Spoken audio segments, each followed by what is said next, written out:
प्रभु राम देव भगवान अल्लाह खुदा ईश आदि नाम एक ही शक्ति के हैं। वो कैसा है, कहां है, कैसे मिलता है, किसने देखा है? ये प्रश्नवाचक चिन्ह पूर्ण रूप से हटाने के लिए अवश्य सुनिए जगत गुरु तत्वदर्शी संत रामपाल जी महाराज के अमृत वचन, सर्व पवित्र धर्मों के पवित्र शास्त्रों के आधार पर। गुरु से उपदेश नहीं लिया, नाम नहीं लिया, अपनी मनमुखी साधना में वो अपने जीवन को बर्बाद कर रहे थे। पृथ्वीला प्रदक्षिणा देवा सो तो इस मन का लखे ना भेवा, कि सारी पृथ्वी की प्रदक्षिणा दे आवे, यानी इतना सिद्ध पुरुष हो जा, सिद्धि से आकाश में उड़ जावे और सर्वाधिक स्वर्गाधिक में बैठे जाई और 14 भवन पलक फिराई। अपनी स्वशक्ति से जैसे सुखदेव ऋषि स्वर्ग में चले जाते थे, तो भी कहते हैं कि इस मन का, ये मनमुखी साधना थी उसकी, तो भी उस मन को मन के अनुसार साधना करके वह स्थायी नहीं हो पाए। सो तो मन के हाथ बेकाना, बहुर भय है शुक्र सवाना। ऐसे ऐसे सिद्ध पुरुष जिन्होंने सिद्धियां प्राप्त करी, आकाश में उड़ जाते थे, ना जाने कितने लोगों को चमत्कार दिखा के वाह वाह के पात्र बनते थे। बंदी छोड़ भगवान कहते हैं गरीबदास जी कि वो सब मन के हाथ बिके हुए थे, मनमुखी साधना कर रहे थे। सो तो मन के हाथ बिकाना, बहुर भय है शुक्र सवाना।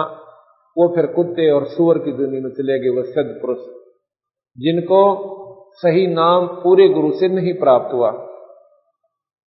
कोटक तीर्थ जग कोट कोट तीर्थ जगदाना, नहीं नहीं रे हरि नाम समाना।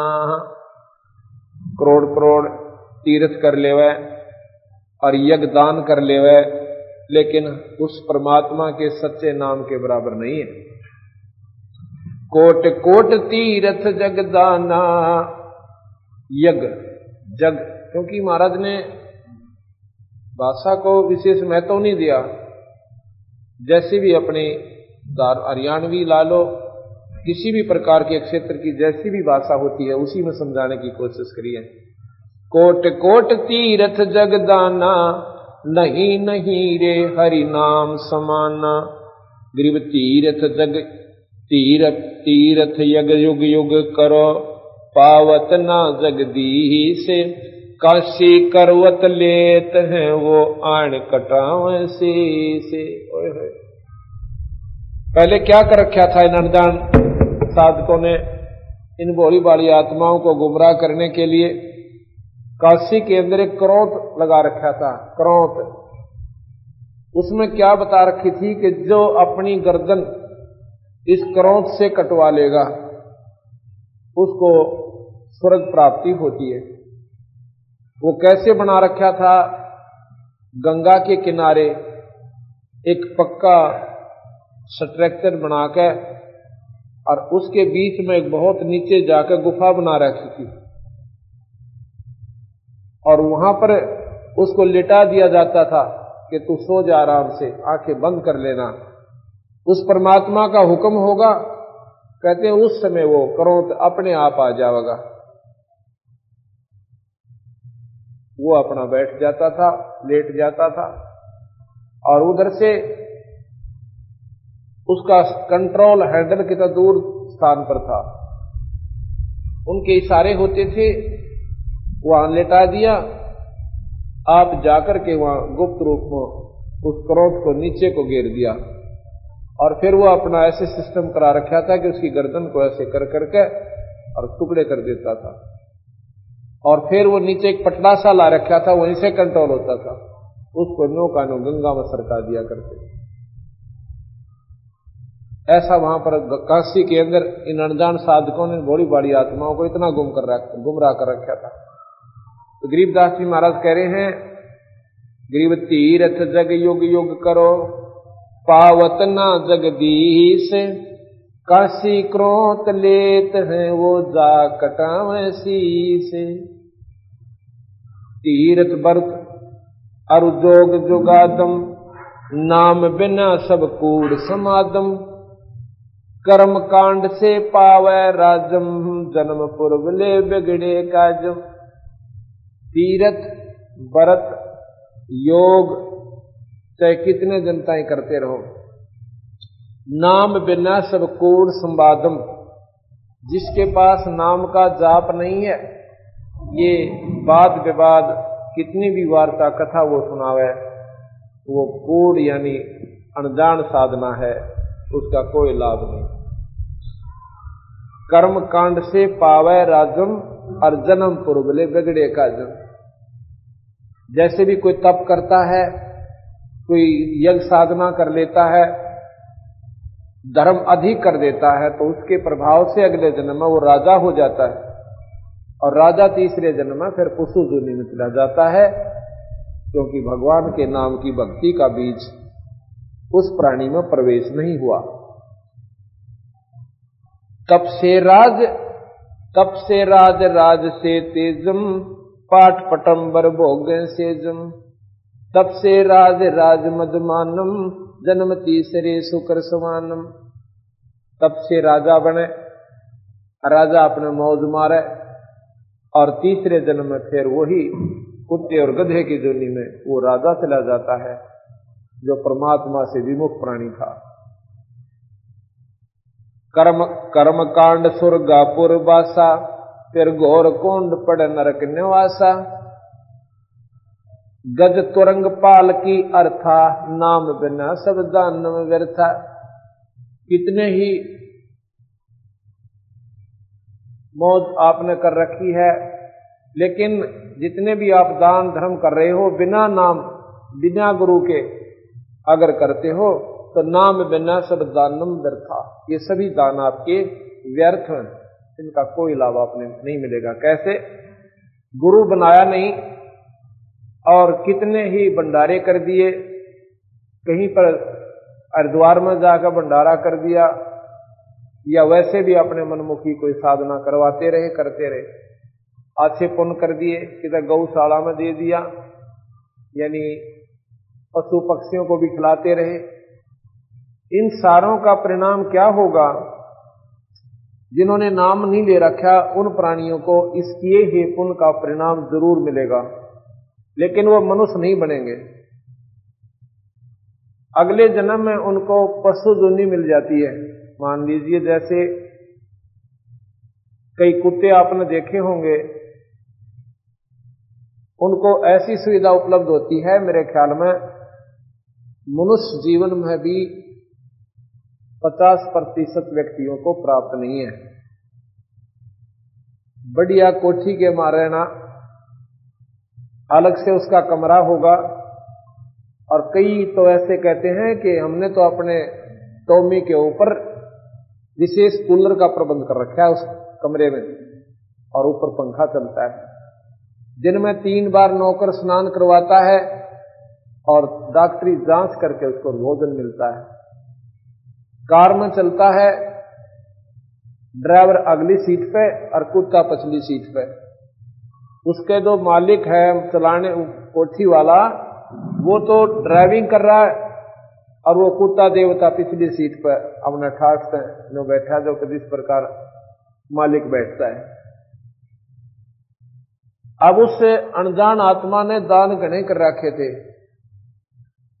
उस दान की सुविधा प्रतिफल उसे ऐसा मिल गया, कार भी मिली, खाना भी इतना बढ़िया मिला, और अच्छा स्थान रहने को मिला, लेकिन मानव शरीर नहीं मिला। अगर उसने नाम भी ले रखा होता तो मनुष्य को शरीर मिलता, और ये सुविधा उसको मानव शरीर में प्राप्त होती। इसलिए महाराज कहते हैं, नाम बिना सब दानम व्यर्था। नाम बिना वो दान व्यर्थ गया, क्योंकि पशु योनि में बढ़िया स्थान समय अपना व्यतीत कर लिया, और अगले जन्म में उससे भी बुरी योनि में चला जाएगा वो प्राणी। फिर 84 का गेड़ लंबा चौड़ा बहुत लंबी व्यवस्था हो जाती है।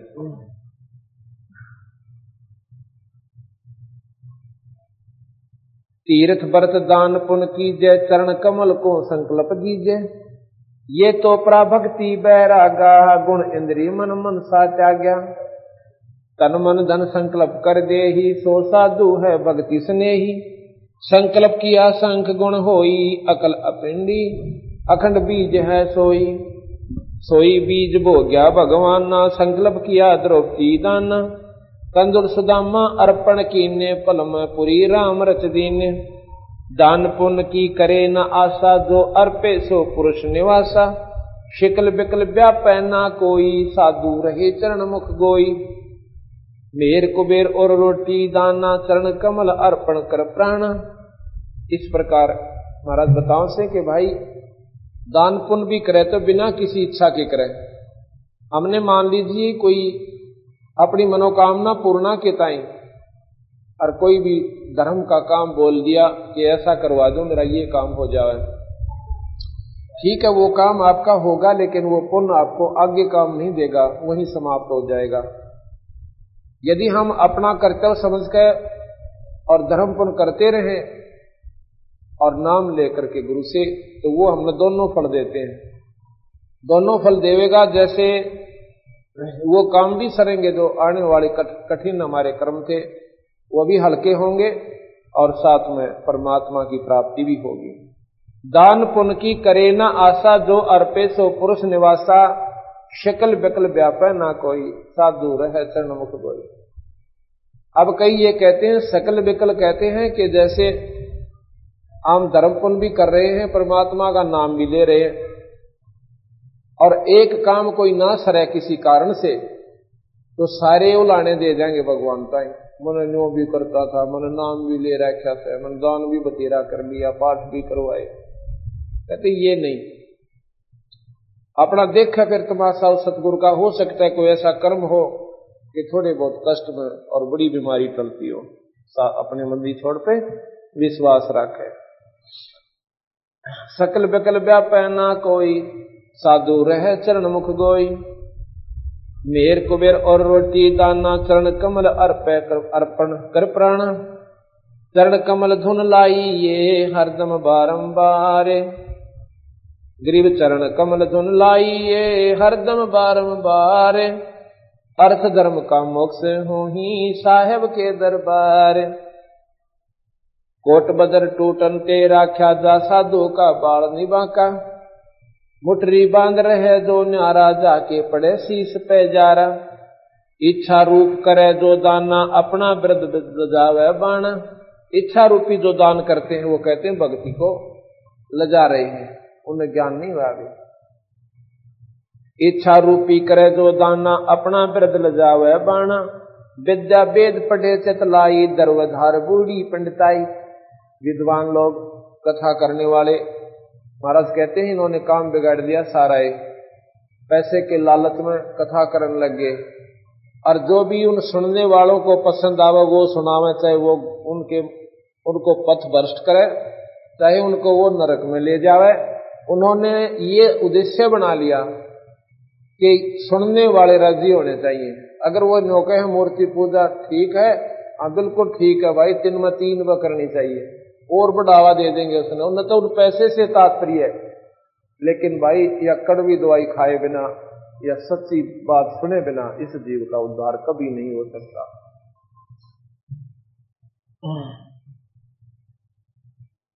कहते हैं विद्या वेद पढ़े चितलाई, दरवधार बूढ़ी पंडिताई। दर्व कहते हैं धन को। इस धन की धार में या विदुता नष्ट कर ली, बूढ़ी पंडिताई डूब गई वो विदुता, भगवान की जो पंडिताई खत्म होगी। इतने पंडित आशा माही, गुण गायत्री का बल नाही। सुतक पातक करें आहारा, पंडित जी में जग जो नारा। सुनो आज सनकादिक धर्मा, सुतक पातक नीचे कर्मा।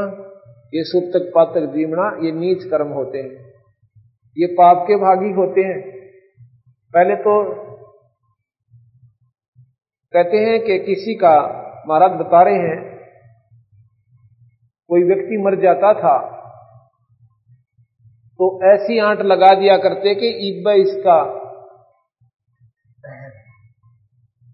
वो नहीं करना, अंतिम वो करते थे वो प्राणायाम, कहते इसका तर्पण नहीं करना, इसको बैतरणी से पार करेंगे हम।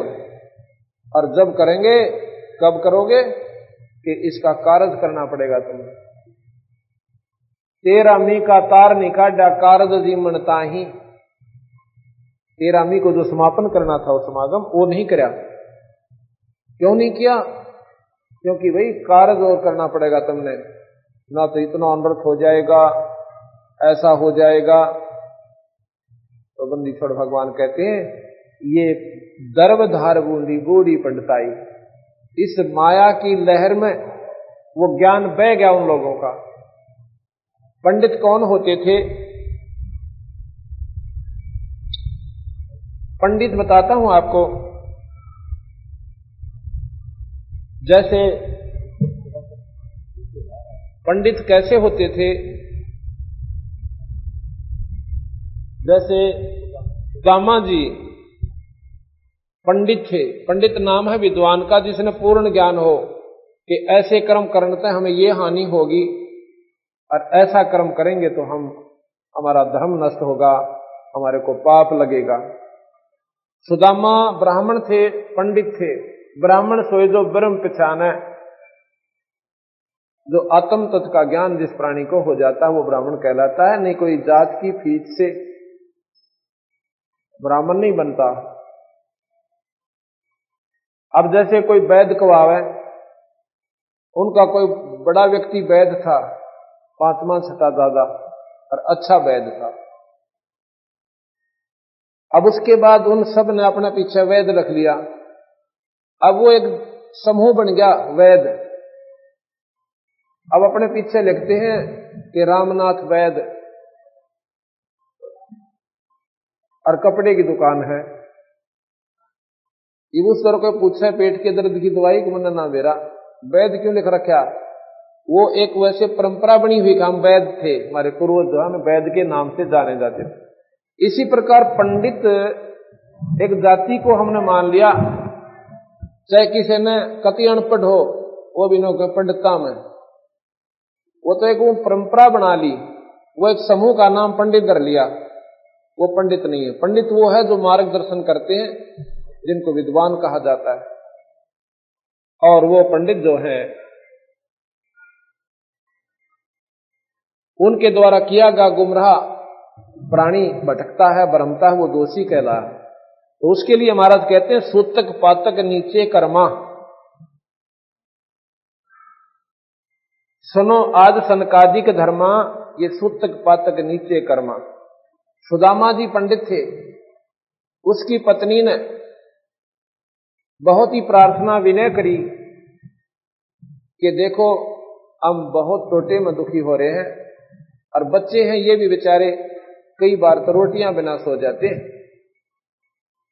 और आप कहते हो कि कृष्ण जो राजा है मथुरा के, द्वारका के, वो मेरे साथी थे, सहपाठी भी थे, और सहपाठी का प्रेम कुछ न्यारा होया करे।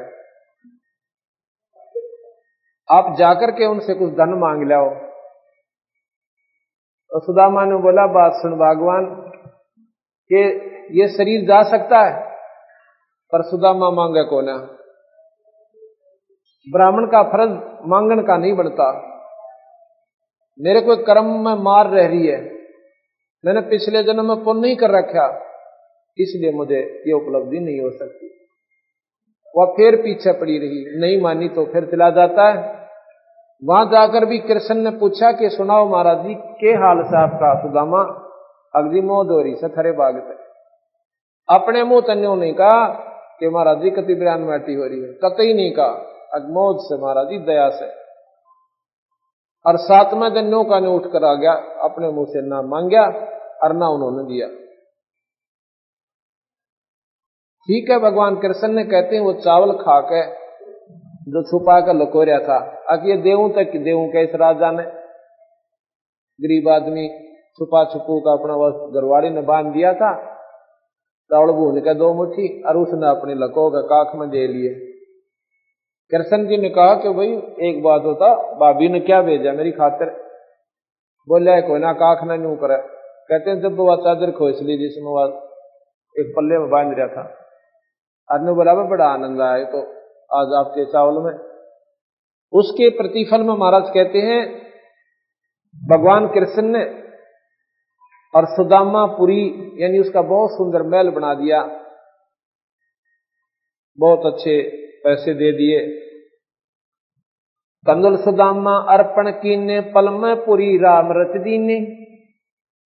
कंदुल कहते हैं चावल को, और सुदामा ने कृष्ण जी को अर्पण किए और पल में पुरी राम रच दीने।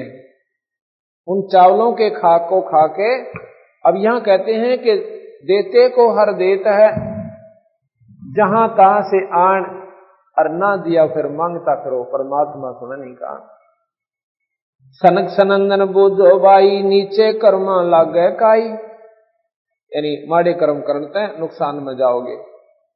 ऊंचे कर्मा कर्म कटाही, सो पंडित तुम जानो नाही। ऊंचे कर्म करते हैं के काम पाप कट जाते हैं, ये कर्म कटते हैं, वो तुमने ज्ञान नहीं। जीव यज्ञ में होम कराई, सो वह यज्ञ काम किस आई। कहते हैं यज्ञ के अंदर महाराज जी बता रहे हैं कि तुम जीवों को मरवाते हैं। कैसे यज्ञ कराते थे राजाओं से?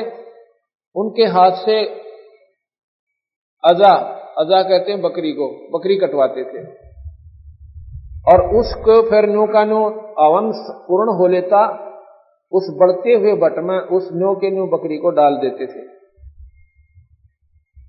और फिर वो मांस जब हो जाता था उसको बाद में वो सब अपने आप बाद में भुने हुए कच्चे मांस को जैसा कि जिसे उन्होंने नमक वमक लगा के और फिर वो प्रयोग करते थे। कहते हैं प्रसाद बन गया, अब इसका पाप नहीं।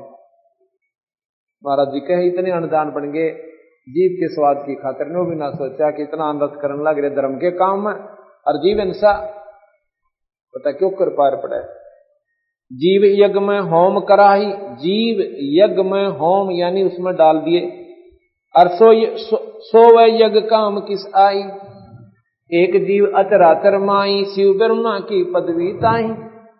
एक ही जीव है इस 21 ब्रह्मांड तक, चाहे वो कीड़ी है और चाहे शिव ब्रह्मा विष्णु महेश तक है। एक जैसा दुख है, एक जैसा वह सुख आभास करते हैं। कर हैं पाप करते हैं धर्मा, मनुष्य पकड़ कर होम्या यज्ञ नरमा। अश्व घोड़ा वृषभ बैल, ये अनपढ़ थे बंदी छोड़ गरीबदास जी और संस्कृत बोल रहे हैं। अश्व वृषभ और अजा जराई, अजा कहते हैं भेड़ को, अश्व घोड़ा और वृषभ बैल और अजा भेड़ कहते हैं ये कटवा के और तुमने जुल्म करवाया। अश्व वृषभ और अजा जराई, इनका पाप गिना नहीं राई। वो जो ब्रह्मा विष्णु महेशा, अचराचर का कहा अंदेशा। वो जो ब्रह्मा विष्णु महेशा, तिहू देव का ना उपदेशा। इन ब्रह्मा विष्णु महेश से आप पूछ लीजिए, किसी भी शास्त्र ने उठा के इन परमात्माओं ने कभी ऐसा जुल्म करने की खातिर नहीं कहा कि तुम ऐसे पाप करो, ये अजा कटाओ, बकरी कटवाओ या बैल कटवाओ।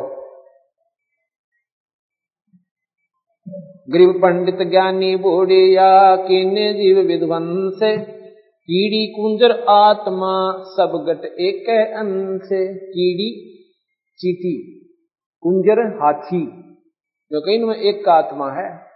कीड़ी का वही ममता है, अपने बच्चों के प्रति वो भी मारो मार रहे ऐसे सारे दिन, और हाथी भी अपने बच्चों की खातिर, अपने पेट की खातिर, जिस प्रकार चींटी है वही सुख वही दुख कीड़ी में और वही हाथी में। कीड़ी मारने का भी वही पाप है और हाथी मारने का भी वही पाप है। कीड़ी कुंजर आत्मा, सब गट एक अंश। सब में एक ही ईश्वरीय शक्ति यानी आत्मा है। राजनीति काली का भक्षण, पंडित जीव घात अपलक्षण। और फिर क्या करते हैं, जो प्राणी बीड़ी शराब मांस तमाकू दारू का प्रयोग करते हैं, क्यों मांस फिर दारू बिना ना खाया जा, तो शराब की भी आदत पड़ जाती है इंसान को। सुरापान मदमासाहारी गमन करें भोग पर नारी। 70 जन्म कटते हैं शीशम साक्षी सायब हैं जगदीशम। जो ये जुल्म करते हैं, सुरापान करते हैं, सुरापान माने दारू पीना, मद कहते हैं, सुरापान मद यानी अमल को, मांसाहारी जो मांस खाते हैं, सुरापान मद मांसाहारी गमन करें भोग पर नारी। 70 जन्म कटते हैं शीशम साक्षी सायब हैं जगदीशम। बंदी छोड़ कह रहे हैं गरीबदास जी कि जो ऐसे जुल्म करते हैं ना, उनके 70 जन्म सर कटते हैं। कभी तो बकरा बनेगा और कभी वो और कोई ऐसे कर्म होंगे जिसकी वजह से उसकी गर्दन काटी जाओगी। पर द्वारा स्त्री का खोलने 70 जन्म अंधे हो डोलने। अब यहां बताते हैं कि कितना पाप होता है एक दुष्कर्म का। पर नारी को बुरी नजर से देखना, महाराज बताते हैं उसका कितना दुष्परिणाम होता है बुरे कर्म करने का, कि 70 जन्म वो प्राणी अंधा होता है। कभी गधा बनकर अंधा होगा, कभी कुत्ता बनकर अंधा होगा, कभी अन्य जीव की दोनी पाकर वो अंधा होगा, और फिर मनुष्य बनकर भी वो अंधा होगा। पर द्वारा स्त्री का खोलने 70 जन्म अंधा हो डोलने। मदरा पीवे कड़ुआ पानी 70 जन्म स्वान के जानी। एक बार जो दारू प्रयोग करते हैं प्राणी, उनका 70 जन्म कुत्ते के होते हैं। मदरा पीवे कड़ुआ पानी 70 जन्म स्वान के जानी। जोटे बकरे मुर्गे ताही लेखा सब ही लेत गुसाई। मर्ग मोर मारे में मनता अतरातर हैं जीव अनंता। जीवा शिवा जो हिते प्राणा निम्मा नाश गया हम जाना। तीतर लवा बुटेरी चिड़िया खूनी मारे बड़े अंगड़िया। अदले बदले लेखे लेखा समझ देख सुन ज्ञान विवेका। जो मो मंसर बिस्मिल लाई जिव्या स्वाद हिते कसाई। ऐसे पंडित जीव हिताना राजा के सिर धरा भयाना। अपनी छपरी बंधे ना कोई नगर अमान कर नर लोई। कर्मशाल कर्मों की बाजी भूल रहे हैं पंडित काजी। गरीब शब्द हमारा मानियो सुनते हो नर नारे। जीव दया बन को फर है ये चले जमाना हारे। ऐसे दुष्कर्म करने वाले प्राणी का बहुत बुरा परिणाम होगा। तो ऐसे जुल्म हमने नहीं करने चाहिए। मदरा पीवे कड़वा पानी और 70 जन्म स्वान के जानी। एक बार दारू पीने वाले के 70 जन्म कुत्ते के होते हैं। और इससे भी ज्यादा पाप हुक्का बीड़ी तमाकू पीने वाले को कहते हैं 100 नारी जारी करे सुरापान 100 बार। एक चलम हुक्का भर वो डूब काली धार। गरीबदास जी महाराज कहते हैं कि कितना पाप होता है इसको, एक बार दारू पीने से 70 जन्म कुत्ते के। और ऐसे 100 बार कर्म करे, 100 से गुणा कर दीजिए, 7000 जन्म हो गए।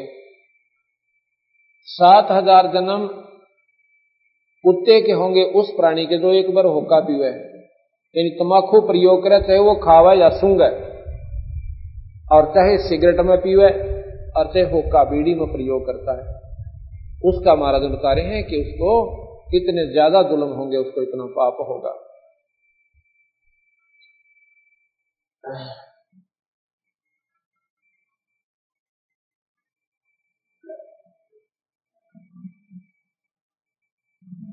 अब नाम के बारे में मैं तो बता रहे हैं कि हम मनमुखी साधना करते हैं। कई भाई कहते हैं कि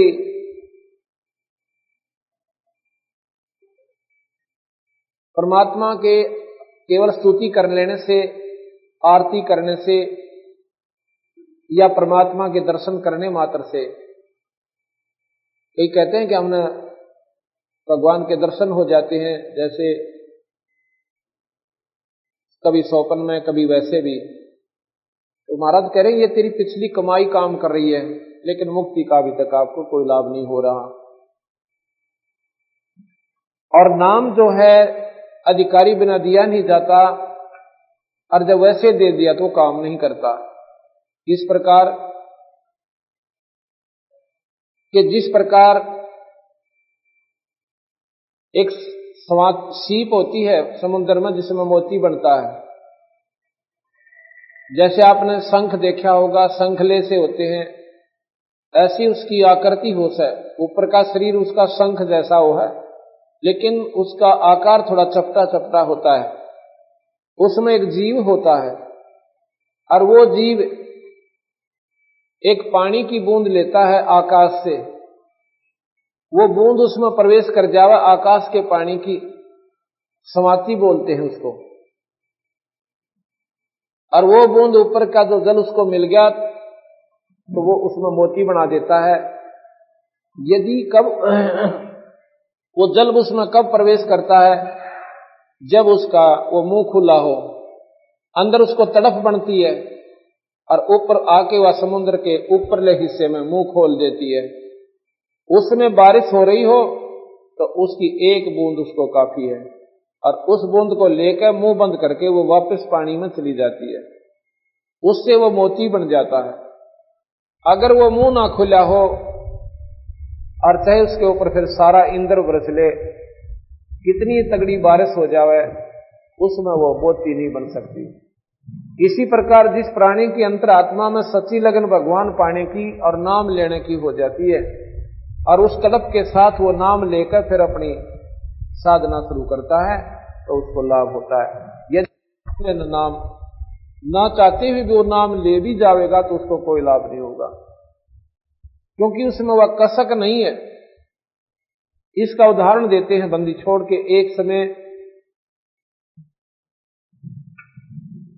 इस पार्वती के, जो भगवान शिव की पत्नी है, 107 जन्म हो लिए।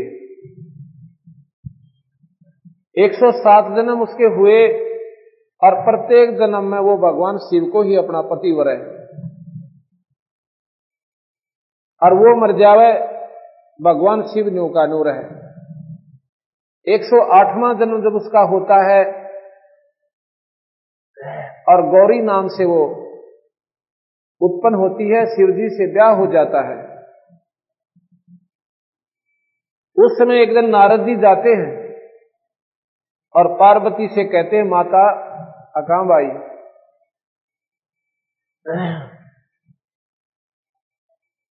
कि आप अभी तक जन्म और मर रहे हो और आपके घर में इतनी बढ़िया वस्तु और आप फिर भी दुख पा रहे। अब कैसे भाई, मेरे समझ में नहीं आई तेरी बात, क्या कहना चाहता है नारद तू? अब माता मैं बताऊं, भगवान शिव के पास एक ऐसा मंत्र है, अमर मंत्र, यदि वो आपको सुना दें, यानी आप उससे नाम ले लो उनसे, वो मंत्र आपको बता दें तो आपकी मुक्ति हो जाए।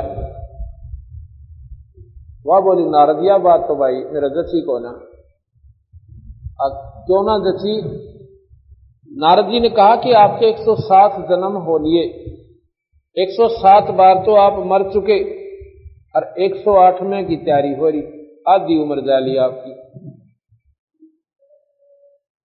अक भाई एक बात बता, भगवान शिव जी मुझे इतना प्यार करते हैं, मेरे लिए वो जान भी दे सकते हैं, और तू क्या वो नाम ले रहे और मैं मर जाऊं, मुझे मरती देखते रहे?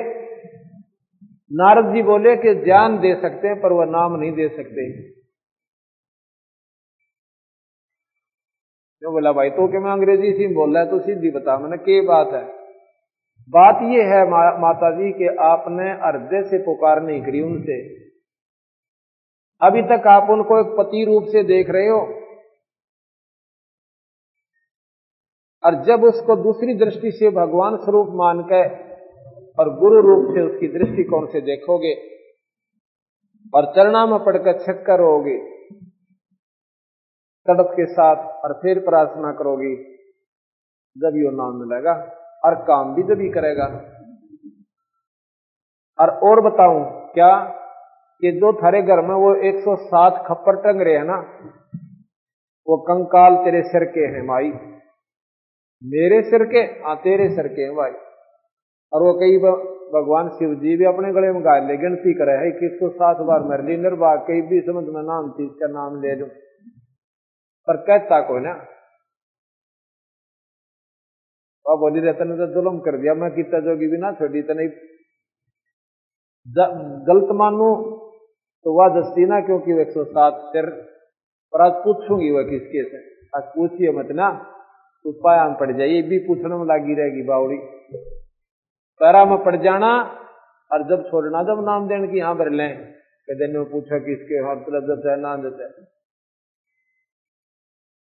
अरे भाई ठीक है। तो उसको ऐसी लगन लगी कि नारद बिल्कुल सही खबर ले आकर, और आज मेरे कोई 16 दिन आगे हैं और 107 दिन हमने भोग लिए।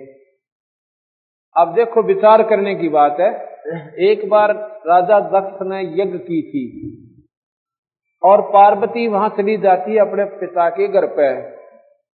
पार्वती ने अपनी मर्जी से शिव से शादी करी थी, राजा दक्ष नहीं करना चाहता था, कतई नहीं करना चाहता था। और पार्वती ने अपनी चिट्ठी लिखकर नारद जी को दे दी थी, अब नारद जी मेरा यूं काम तो जरूर कर दे कि शिव आ जावे शादी अपनी बरात लेकर, मैं जानू मेरा काम जाने नाटन दे पिताजी ने। शिव जी आया था तो और भी राजा आ रहे थे, वो भी आगे, और भी बहुत में देव आए हुए थे। तो पार्वती ने शिव के गले में माला डाल दी, अपने पिता की मर्जी के खिलाफ शादी कर ली थी। जरा उसने दक्ष ने कह दिया था कि मेरे घर पर नहीं आ जाएगी आज के बाद, अर्जा कर ले ब्याह अपना, भाग जाए, तो वो चली गई थी। एक दिन राजा दक्ष ने यज्ञ कर रखी थी।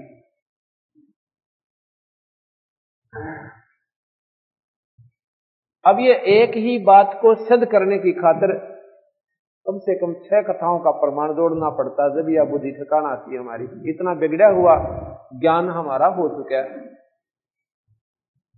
अब वह घर पे क्यों गई थी, जबकि माता पिता ने उसको कह दिया था हमारा नहीं बढ़ जाएगी। ऐसा क्या हुआ, एक बार कहते हैं रामचंद्र जी सीता के वियोग में और बन बन में भटक रहे थे, रो रहे थे बुरी तरीके। पार्वती ने शिवजी से पूछा था कि हे भगवान, ये व्यक्ति क्यों रो रहा है, इसने क्या तकलीफ होगी, आप दया कर दो इस पे, इसके दुख दूर करो। शिव जी कहने लगे पार्वती तो ना जानती इसने, ये तो भगवान है 3 लोक के परमात्मा, ये विष्णु अवतार हैं सब, इनके किसे दुख, ये कोई लीला कर रहे हैं। अपना भगवान को और इतना रोन की आवश्यकता क्या, आप गलत, मैं नहीं मानती इस बात ने, मैं तो इसकी परीक्षा लूंगी और सीता का रूप बना के इसके आगे जाऊंगी और जब देखूंगी जो पहचानेगा कि नहीं पहचानता। शिव जी बोले या गलती मत करना, अच्छा को ना करूंगी, करना आगे। शिव जी चले गए पाछे, तो सीता का रूप बना लिया और रामचंद्र जी के सामने जाकर खड़ी हो जाती है।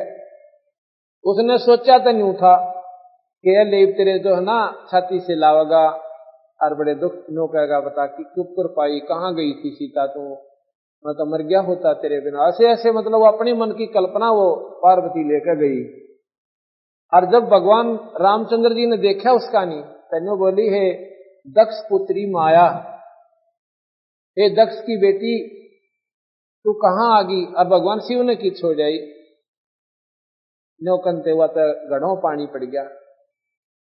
कहने लगी आप तो सच्ची, भगवान शिव ठीक कह रहे थे, आप तो भगवान हो, आप जानी जान हो। न्यो कहकर वापस आएगी और शिव जी के मन में भी कल्पना चलेगी कि वह पक्की नाड़ी से मानने को ना, जो एक बार मन में ठान लेकर क्या होगी उसका हमने। तो पूछा कि तुम परीक्षा ले आई, अकना जी में कौन है लेकर परीक्षा, अच्छा झूठ भी बोला ऊपर तय, फिर हंसन लगी।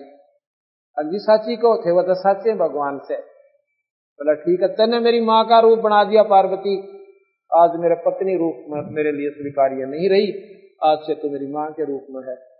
अपने मन में ऐसा क्षोभ करके और भगवान शिव जी उसमें कटा कटा रहने लगे। ये पहले जन्मों की कथा सुना रहा हूं। इस बात में पार्वती भी जाने थी कि जद का पक्का यो विषय यो कति नहीं माने, चाहे धरती इधर से इधर हो जाए। उसने सोची यो तो मुंह तो बोला ना, और कोई अड़ा आदमी ना, मेरा टाइम के ऊपर पास होगा तो अपने घर न चाल, इसका भी आंट लाऊंगी थोड़े दिन। क्या हो गया, माता पिता भाई पिताजी करड़ा बोल लगा, माता राजी बोल रहेगी, ऐसी अपने मन में कल्पना करके पार्वती अपने घर आ गई राजा दक्ष के घर पे। उस दिन कुदरती क्या हुआ कि वहां पर यज्ञ हो रहा था, राजा ने समागम करवा रखा था। और उसमें क्या होता है कि सभी लड़की और जमाइयों को बुलाते थे वो राजा लोग, यज्ञ में सभी अपने रिश्तेदारों को बुलाया जाता था। तो वहां पर देखा कि जो रिश्तेदार नहीं आए थे, कोई बहन नहीं आई थी, उस बटेऊ का हक न्यारा आसन और जितनी भी पूजा हरकतें रहती उस सब की उसके साथ चढ़ाई हुई थी, और सारा सामान उसका कपड़े भी रखे हुए थे कि वो ना आन पाए, कोई बात नहीं। तो पार्वती अपने घर में गई, जाकर देखा सारे मंडप पर घूम कर नाम लिख रखा कि फलाना ये जमाई, ये उसका आसन है, ये फलाने देव का, ये उससे का। तो वहां सारे का घूम के और कोई मुंह ना बोला उससे। अपनी मां के पास गई, उसने देखा कि शिव जी का कितना जिक्र भी कोई ना, उसके पति का।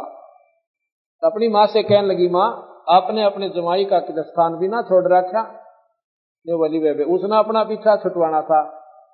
अब इसका बाप ईसा नाड़ी और यह भी नाड़ी है, जब अपनी मर्जी से शादी करेगी, मैं तो बीच में कैसे।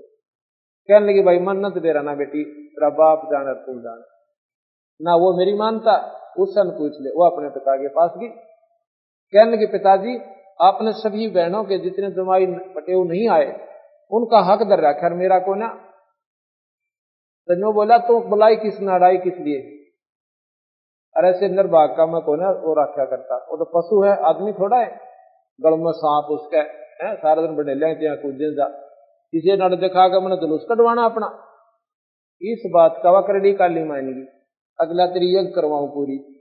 जाके हवन कुंड में कूदगी, तो ना तो शिव जी के स्थान पास ठिकाना उसका, और ना माता पिता में आदर।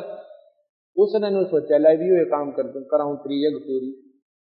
अब कहते हैं, अब कहां लाना चाहता हूं बात में, नो ना सोचे करके कोई सी आत्महत्या कर ले, ये पॉइंट नहीं हमारा कहने का भाव। ये से मैं कहां समझाना चाहता हूं, ये अनाड़ी साधना नहीं करनी चाहिए, पति जो का उस काम को नहीं करना चाहिए, हमने ये मानना चाहिए अपनी, तभी जाकर ये ऐसी दुर्घटनाएं हमारे साथ में होती है। एक न कही दूसरे न मानी, कहे कबीर दोनों ज्ञानी। अगर वह टाड़ा कर देती, मान लेती उसकी बात को, ऐसी घटना क्यों घटती कि भाई ना परीक्षा लेती, चलो शादी कर ली थी होगी, अरे भी ये काम और उसकी भी उसके अनुसार भी नहीं चल पाई हुआ। अब कहने का भाव मेरा ये संबंधी छोड़ गरीबदास जी का कि उसका वो शरीर खत्म हो गया, अवन में वो मर गई, शरीर का चाम जल गया, मांस जल गया, और वो कंकाल कति काला हो गया, जो बाकी ढांचा शरीर का रह गया। उधर से कहते हैं शिव जी ने पता चला कि भाई क्या हो गया, आपस में सौ लड़ाई हो, मारी बात हम जाने, और वह उड़द जड़ी कैसे। तो किसी ने जाकर बता दिया जी ऐसे ऐसे उनका अनादर किया। मैंने बोला अच्छा मैं करता हूं इसका इलाज। वहां से कहते हैं अपनी जटाए से एक ऐसे बाल पाड़ा और उसको धरती में पटक दिया, और उससे एक वीरभद्र नाम का एक यक्ष उत्पन्न हुआ। उसको हुक्म दे दिया कि सेना ले जा और दक्ष की गर्दन काट दे। उस यज्ञ में कहते हैं ब्रह्मा भी विष्णु भी दोनों आए हुए थे, और वो जब पता चला उन्होंने कि पार्वती मरली और शिव जी को वेद लाग लिया और ई भाई वो चाड़ा पड़ेगा, उसने तो कहते हैं वीरभद्र को शक्ति देकर भेज दिया। तो कहते ब्रह्मा ने तो डांक ठोक दी, भाग लिया, ब्रह्मा भाग गया, और दक्ष ने प्रार्थना की भगवान हमने तो तेरे आश्रय पे तेरे सारा तो यज्ञ करी थी और आप मुझे छोड़कर जा रहे हो। ब्रह्मा जी बोले भाई देख बात सुन राजा, वीरभद्र के सामने टेकन की मारी हिम्मत कोई ने। ब्रह्मा जी खिस गया, अब विष्णु जी भी खिसकन लग गया। ये शिव पुराण में कथा है कि देखो उन्होंने सोचा मैं आप पकड़ कर बताऊं सो। शिव पुराण जो कि हमारे प्रमाणित शास्त्र है, विष्णु जी भी खिसकन लग गया तो करना में पड़ गया। दक्ष ने बोला महाराज जी आप तो छोड़ कर ना जाओ। तो विष्णु जी भी कहता भाई देखो मारे बस का सौदा ही सह को ना, हम तो यज्ञ कराना आए थे, सारे यज्ञ उठन आए, लड़ाई उठन आए थे। तो बोला जी कुछ भी करो मैंने एकला छोड़ कर मत जाओ। विष्णु जी खते खड़े हो गए, वीरभद्र आ गया, सभी सेनाओं को राजाओं को काटता मारता विष्णु जी के सामना आमना हो जाता है। कहते हैं विष्णु जी को ने अपना जो पहले तो तीर छोड़ा तो उसने अपने त्रिशूल से उसका वो तीर काट दिया विष्णु जी का। फिर क्या कहते हैं कि उसने सुदर्शन चक्र छोड़ा, सुदर्शन चक्र भी उसने अपने त्रिशूल से काट दिया और विष्णु जी ऐसे हो गए जैसे मूर्ति हो अग्र पत्थर की, स्तब्ध हो गए। शिव पुराण में आगे लिखा है कि वो वहां के वेद मंत्र बोलने वाले संत भक्तों ने, विद्वानों ने एक मंत्र बोलकर भगवान विष्णु की सतबता, यानी जो कति अल्लाह था ना टहला था, पत्थर की तरह हो गया था, वो भंग करी। फिर वो एकदम होश में आया और फिर वहां से भाग गया, चले गए भगवान विष्णु। आगे वो वीरभद्र ने जाके राजा दक्ष की नाड़ काट दी। ये लंबी कथा, अब इसको यही करते हैं। फिर कहते हैं भगवान शिव ने ये ज्ञान हो गया कि ऐसे ऐसे पार्वती को मार दिया, तो वो उसने पता भी चल गया कि दक्ष की नाड़ भी काट दी वीरभद्र ने। कई देवताओं ने जाके प्रार्थना करी भगवान शिव से कि भगवान कोई बात ना, आपस में 100 बकवासनी होती है, पर राजा दक्ष के प्राण बख्श दो।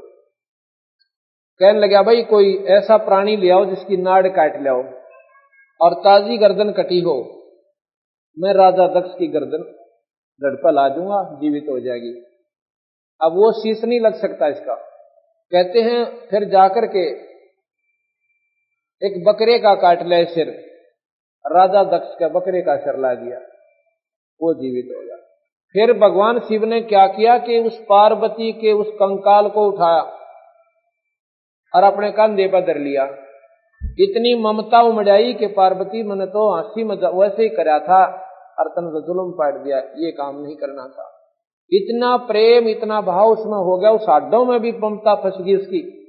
कहते हैं उसके हाडों ने उस कंकाल को लिए भगवान शिव जी और पर्वत पर रोता हुआ घूम रहा है।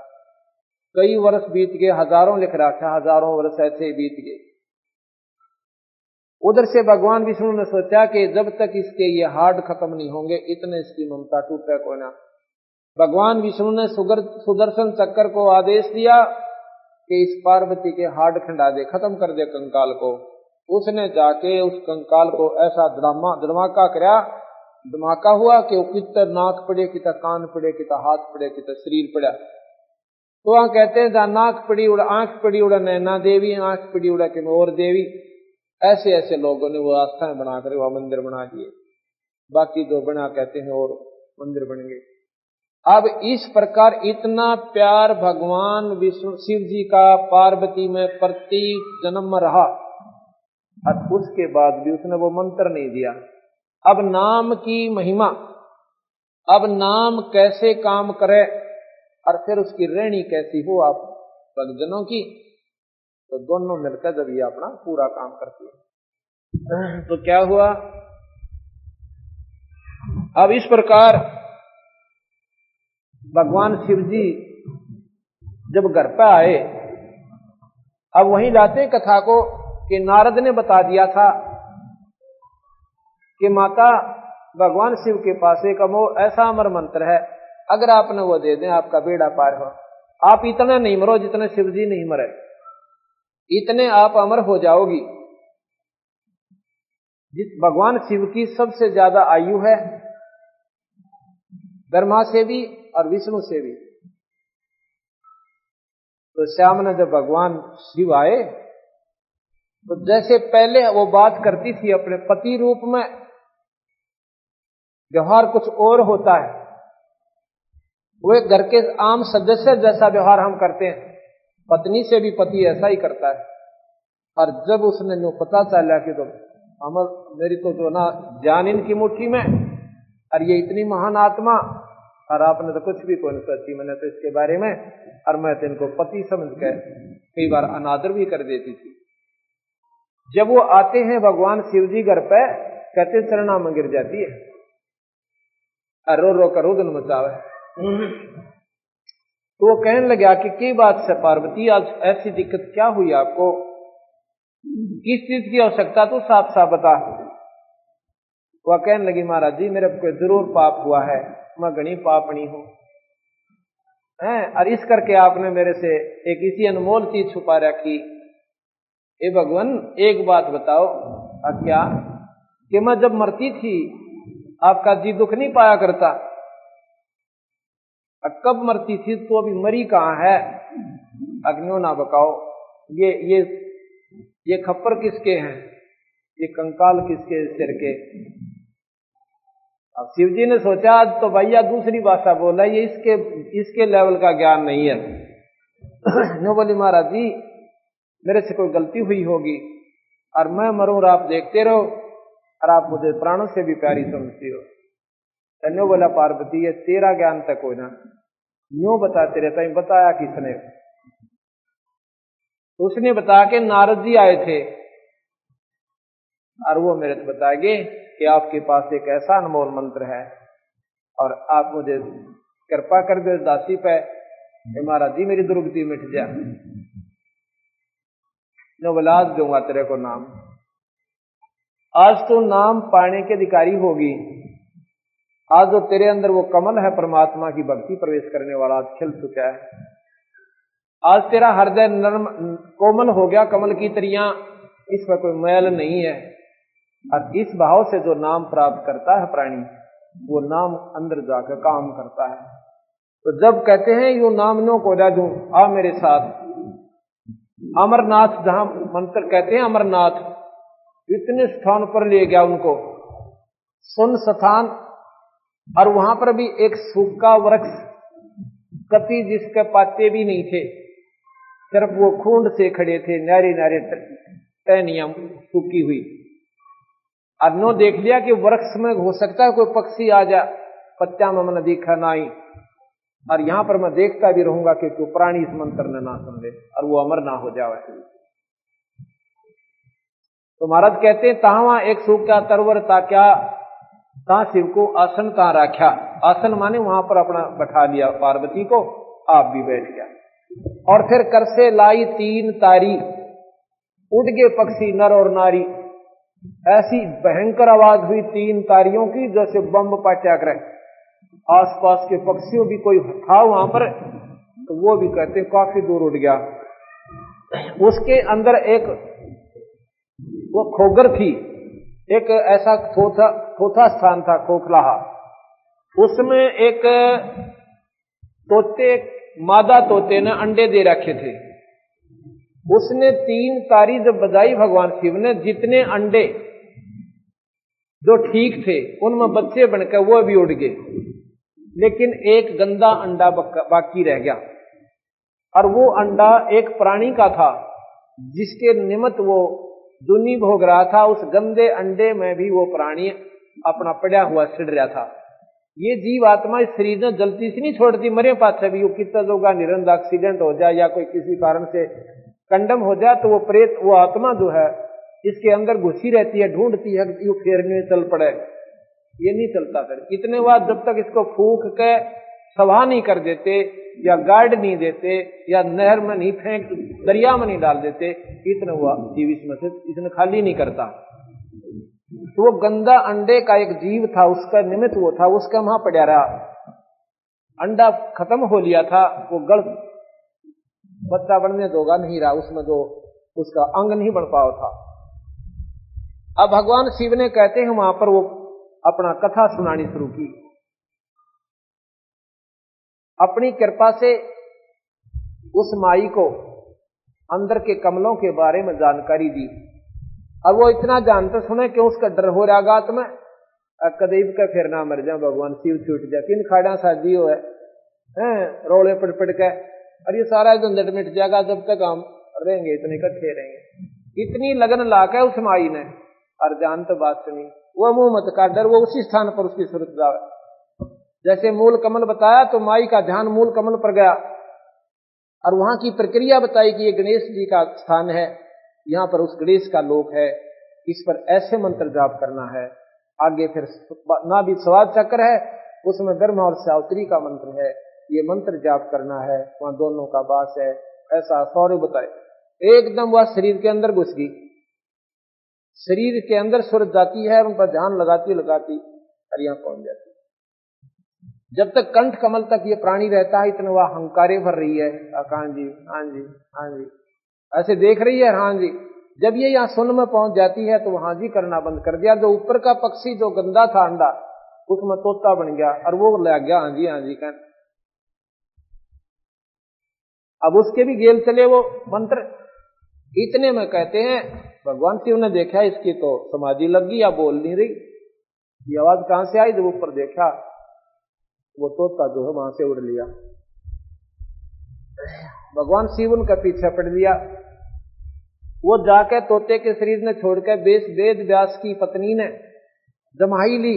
जमाई के द्वारा वो सूक्ष्म रूप के द्वारा और गर्भ में चला गया और वहां जाकर के सुखदेव का के रूप में फिर 12 साल उस मां के गर्भ में रहकर उत्पन्न हुआ। ये सुखदेव जी की उत्पत्ति भी इसी कथा में आ गई। इस प्रकार उस पार्वती को कबीर भगवान शिव ने अमर कर दिया। इतना अमर कर दिया, जब तक भगवान शिव रहेंगे पार्वती उनके साथ रहेगी, और जब महाप्रलय होगी, जब ये सभी नष्ट हो जाएंगे, वो फिर दोबारा इस मर्तमंडल में ऐसे चक्कर काटेगी जैसे पहले काट रही थी।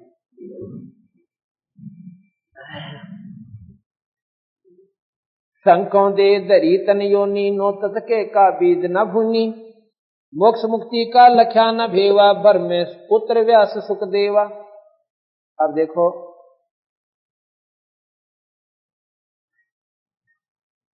हमारे अंदर एक 9 तत्व का शरीर और है, ये 5 तत्व के शरीर के अंदर है। उस शरीर में, इस शरीर के माध्यम से हमने उस 9 तत्व को परिपक्व करना है और उसके माध्यम से हमने मुक्ति पानी है। लेकिन हम सच्ची साधना ना करके वो हमारा कच्चा शरीर रह जाता है, फिर दुनिया पाते रहते हैं। गरीबदास जी महाराज लिखते हैं कि मोक्ष मुक्ति का लख्या न भेवा, अब भर में पुत्र व्यास सुख देवा।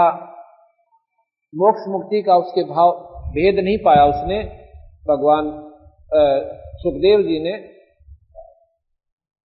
अपनी पहले बहुत घना दुख पाया, पूरा कितने जन्म भोगे, और फिर उसका कोई ऐसा कर्म आगे अड़ गया कि भगवान शिव की वो कथा सुनने से वो तोते के शरीर में प्रवेश कर गया और उस मंत्र से उसके जो अंदर सूक्ष्म शरीर था वो अमर हो गया। और वो अमर होकर के, उस अमर का तात्पर्य ये नहीं होता है कि उसका जन्म मरना हो। इस अमर होने की कई परिभाषाएं हैं। वो तत्व ऐसा बन गया कि उसमें यादाश्त होगी, उसको इतनी यादाश्त होगी उसने सूक्ष्म शरीर में कि अभी पिछले जन्म मेरे बहुत मुंडे बीते और इब क्या गलती करो नहीं। इसको इतनी चेतना रहने लगी तो उस मां के गर्भ में प्रवेश कर गया और बाहर नहीं आया। बाहर नहीं आया तो कहते हैं काफी दिन के बाद 12 वर्ष जब बीत जाते हैं तो भगवान शिव कहता है कि बाहर निकल तन मारूंगा, और वो नौका में बाहर निकलूंगा ना। विष्णु को याद किया, विष्णु जी आगे कहने लगे की बात है भोलेनाथ जी कि मेरे ज्ञान को चुरा कर ये जीव और इस वेद व्यास की पत्नी के गर्भ में है और इसको मैं खत्म करूंगा। क्यों भाई? भगवान विष्णु बोले कि इसने मेरा मंत्र चुरा लिया तो क्या हो गया कि ये अमर हो गया। अमर हो गया फिर मारेगा क्यों? कर जब आप ही कह रहे हो कि आपके मारण से बाहर हो लिया तो इसने मारोगे कैसे? क्योंकि कुछ ऐसी स्थिति होती है कि इस मंत्र से इस प्राणी को इतने दिन ये ब्रह्मा विष्णु महेश नहीं खत्म कर सकते, कुछ लिमिटेशन है उसकी। ये बहुत लंबा विस्तार है। तन्नो बोले जब ये अमर हो लिया और इतने दिन तक तू मार नहीं सकता वर्षों तक, फिर यहाँ क्या की खातिर खड़ा बावड़े चाल चालेंगे। तो फिर विष्णु जी के मन में आती है कि सुखदेव गर्भ में, सुखदेव बोला कहा महाराज जी कि तू बाहर आ जा। विष्णु जी कहने लगे तू बाहर आ जा। अक मैं नहीं आऊं बाहर, ब्रह्मा को बुलाओ। ब्रह्मा भी बुला लिया। ब्रह्मा जी, विष्णु जी, शिव जी तीनों कहने लगे भले पुरुष एक काम तक कर दे, तू बाहर आ जा। 12 वर्ष हो गए मां के पेट में। अगर आगे माताएं 12-12 वर्ष तक बच्चा ने गर्भ में रखेंगी, इनका तो जीना आराम हो जाएगा। ये 9 महीने भारी हो जाए। तू बाहर आ जा भाई, या गलत रीति मत ना गिरे। यूं बोला जी कतई नहीं आऊं, पर एक शर्त पर बाहर आऊं कि तुम अपनी इस माया न जिसके कारण हमें यहाँ पर अज्ञान बनाते हो, हमारे ऊपर अज्ञानता का पर्दा छा देते हो, इस अपनी माया न हटा लो। अब दबाइया तो ना आता हमारे तक। हम कुछ समय रोक सकते हैं। कितनी देर रोक सकते हो कि जितने भैंस के सींग पर राई रख दे, और वह कितनी देर उस पर रह सकती है। भैंस का सींग ऐसे गोल, और भैंस नस्ली टका को ना कुआं जोगाड़ा कुआं सर मारे, उस पर राई रखते ही नीचे कितनी देर, यानी अक्सन भी ज्यादा हो, इतनी देर काम रोक सके। फालतू माया नहीं रोका, जो बोला इतनी देर रोक दो। कहते तीनों देवा थम भी माया, और गर्भ जूनी से बाहर आया, सुख दे सुख में उपजा, राई सिंह समो, नो नाथ और शिव तुरासी संग उपजे थे दो। जितने उस समय में वो इतनी देर जो माया रोकी थी, उस दौरान जितने भी मनुष्य शरीर के प्राणियों का जन्म हुआ था, उस समय वो उनको इतनी चेतना रहेगी जिसमें 9 तो नाथ बन गए और 84 वो आत्मा सिद्ध होगी, 93 और 1 सुखदेव आया। उस क्षण में इतने जीव उत्पन्न हुए थे इस मनुष्य शरीर में, और उनको इतनी लगन चेतना रहेगी कि वो अपनी आत्मा के आधार पर, क्योंकि जागृति रही और पिछले कर्मों का उनको ज्ञान रहा कि पात्र बहुत गणे दुख पाए, कभी गधे बने कभी गधी बने। सुखदेव ऋषि अपनी आत्म कथा बताता है। एक महात्मा बोला ऋषि जी कि भाई सुखदेव तू तो बहुत ध्यान मगन रहता है,